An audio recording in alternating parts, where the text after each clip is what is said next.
Assalamualaikum warahmatullahi wabarakatuh. Perkenalkan, nama saya Novia Wardana, mahasiswa Institut Agama Islam Negeri Batu Sangkar dari jurusan Tadris Biologi, lokal 4B dengan NIM 1930 1060 33. Nah, pada kali ini saya akan menjelaskan materi tentang gametogenesis.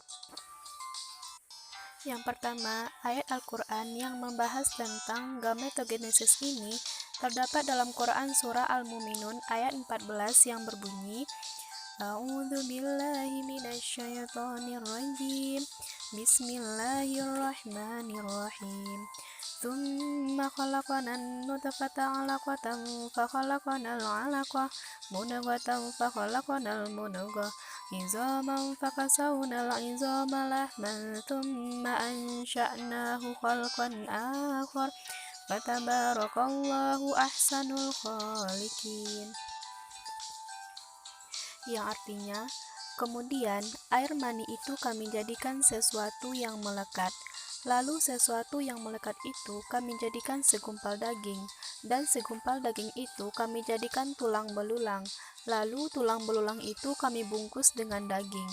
Kemudian kami menjadikannya makhluk yang berbentuk lain. Maha suci Allah, pencipta yang paling baik. Selanjutnya, kita akan membahas tentang gametogenesis. Gametogenesis merupakan proses di mana suatu organisme membuat gamet, sel-sel yang digunakan dalam reproduksi generatif. Setiap gamet mengandung setengah bahan genetik dari organisme induk. Organisme betina menghasilkan telur atau oosit dalam proses yang dikenal sebagai oogenesis. Sementara organisme laki-laki menghasilkan sperma dalam spermatogenesis. Kedua proses mengandalkan meiosis, teknik pembelahan sel yang berakhir dengan 4 sel yang mengandung setengah DNA dari sel induk. Spermatogenesis.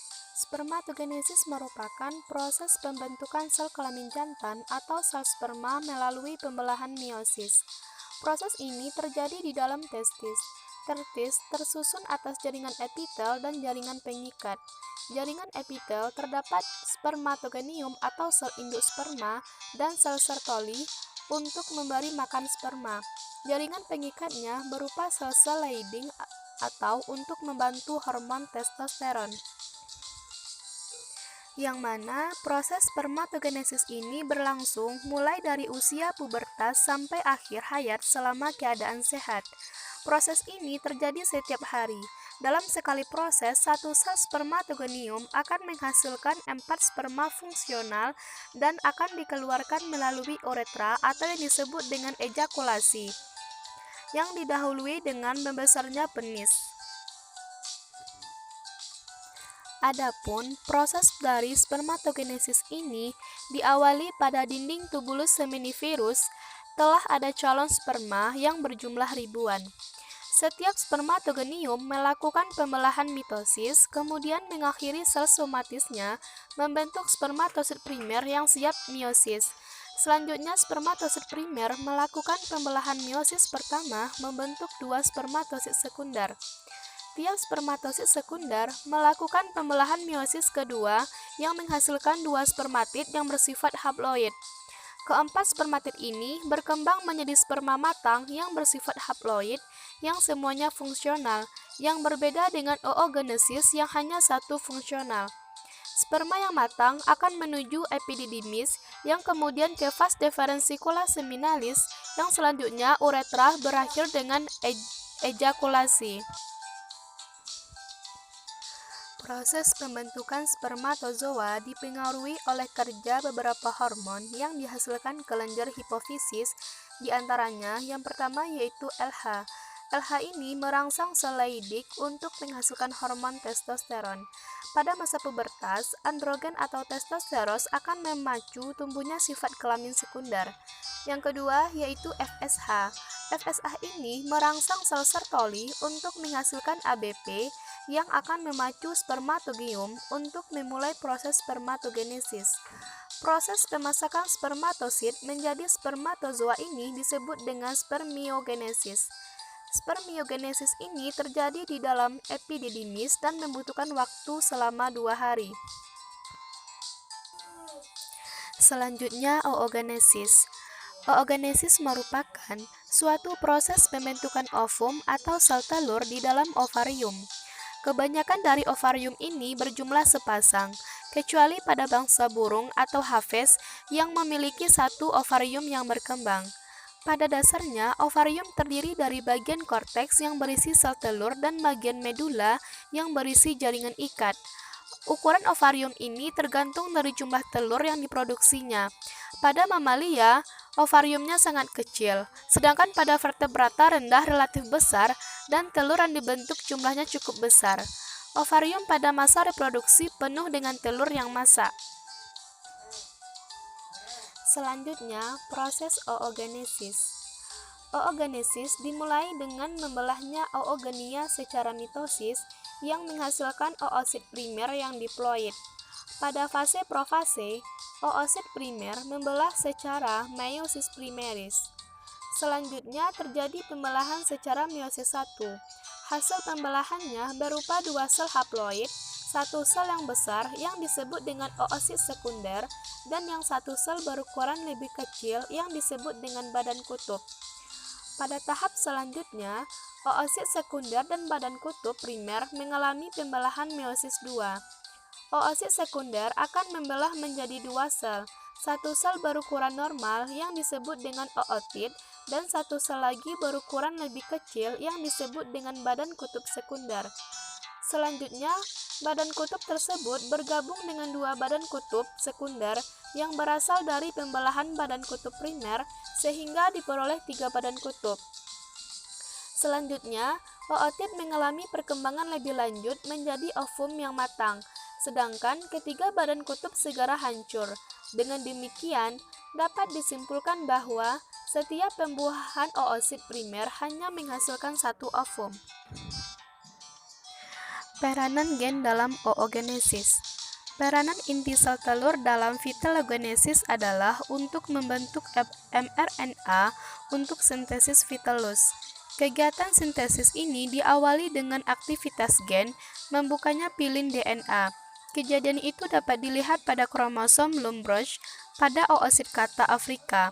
Transkripsi DNA selalu terjadi selama pertumbuhan oosit yang meliputi sintesis mRNA, tRNA, dan RNA. Translasi atau pembentukan vitellus terjadi dalam ooplasma setelah mRNA keluar dari inti. Cadangan mRNA selalu disintesis sebanyak mungkin untuk persiapan perkembangan embrio, terutama pada pembelahan zigot. Pada wanita, usia reproduksi terjadi siklus menstruasi oleh aktifnya aksis hipotalamus, hipofisis, ovarium.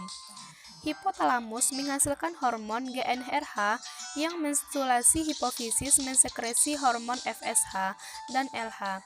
FSH dan LH menyebabkan serangkaian proses di ovarium sehingga terjadi sekresi hormon estrogen dan progesteron. LH merangsang korpus luteum untuk menghasilkan hormon progesteron dan merangsang terjadinya ovulasi. Pada masa pubertas, progesteron memicu tumbuhnya sifat kelamin sekunder. Hormon prolaktin merangsang produksi susu. Selanjutnya, perkembangan ooplasma. Dimulai dari yang pertama, oogenium. Sesungguhnya di dalam ovarium janin telah terdapat organ-organ telur primordial yang disebut dengan oogenium. Setiap organ primordial dilingkungan oleh organ praganulosa yang berfungsi menjadi penjaga dan membagikan nutrisi untuk tahap pembentukan folikel primordial. Yang kedua, folikel primordial. Selanjutnya sebagai folikel primordial, kemudian organ telur tersebut hendak berpindah ke stroma korteks ovarium. Beberapa antara 200.000 buah. Pertumbuhan folikel primordial berlangsung hingga masa anak-anak. Pada masa musim remaja, antaranya folikel akan balik dan folikel yang balik tersebut disebut dengan folikel de Graaff yang di dalamnya diperoleh organ telur yang disebut dengan oosit primer. Yang ketiga, oosit primer. Pada tahap ini, induk nukleus telah mempunyai 23 set kromosom. Setiap kromosom terdiri dari 2 kromatin yang mengantar bahan genetik berbentuk DNA. Yang keempat, yaitu pemisahan meiosis pertama. Meiosis berlangsung di dalam ovarium apabila folikel the graft menemui pengadaan dan akan rampung sebelum berlangsungnya ovulasi. Induk organ telur akan membelah diri menjadi melepaskan kromosom menjadi 2 pasang yang tiap-tiap berisi 23 set kromosom. Organ tersebut disebut dengan oosit sekunder. Jadi, reaksi dari pemisahan meiosis pertama merupakan berupa organ oosit inferior yang berupa haploid. Yang kelima, pemisahan meiosis kedua hendak terjadi saat spermatozoa menerobos area pellucida oosit. Organ oosit inferior hendak menghasilkan ootit dan lalu pemisahan berupa ovum matang. Ovum matang yang menemui fertilisasi hendak melancarkan pertumbuhan berupa embrio. Ketika tidak berlangsung pembenihan, lalu organ ovum balik tadi akan habis dan mengakibatkan timbulnya menstruasi. Pengendalian hormonal pada oogenesis dan ovulasi. Menstruasi. Menstruasi atau haid atau datang bulan adalah sebuah proses fisiologis dalam tubuh wanita yang terjadi secara berkala dan dipengaruhi oleh hormon reproduksi, baik itu FSH, estrogen, atau LH, progesteron. Fase proliferasi. Sampai hari ke-14, endometrium mengadakan proliferasi. Luka bekas menstruasi tertutup kembali oleh epitel selaput lendir endometrium yang memiliki tebal kira-kira 0,5 mm. Sel basalis mulai berkembang. Tebal endometrium sekitar 3,5 cm. Pada hari ke-12 sampai ke-14 dapat terjadi pelepasan ovum dari ovarium yang disebut dengan ovulasi.